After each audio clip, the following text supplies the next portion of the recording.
नमस्कार बंधुरा आमी बोलून आपनारा देखছেন ग्रीन ভিউ গার্ডেন। आज আমি চলেছি মুচিশা একজনের বাড়িতে ক্যাকটাসের বাগান আছে ওনার, ওখান থেকে কিছু ক্যাকটাস নেওয়ার জন্য। তো রাস্তার মাঝখানেই দেখতে পেলাম একটা মল, নাম গ্রিন মল।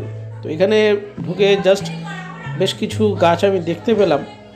তো পিছন দিকে গিয়ে দেখি প্রচুর পরিমাণে কিন্তু অর্কিড রয়েছে আর ফুল প্রচুর পরিমাণে ফুটে আছে। হাতে খুব একটা সময় নেই, তাই আমি এখানে খুব একটা বেশি কিছু আমি আপনাদের দেখাতে পাচ্ছি না।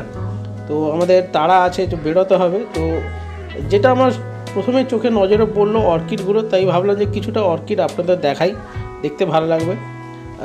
আগামী দিনে গ্রিন মলের ভিডিও আমি যখন করব তখন আপনাদের পোস্ট করব। তো আশা করব ছোট্ট একটা ভিডিও আমি আপনাদের জন্য দেখালাম গ্রিন মলের। আপনারাও আসুন মুচিশা গ্রিন মল, দেখবেন এখানে গাছের সমস্ত জিনিস কিন্তু আপনারা এখান থেকে পেয়ে যাবেন, A to Z সমস্ত কিছু এখান থেকে পাবেন।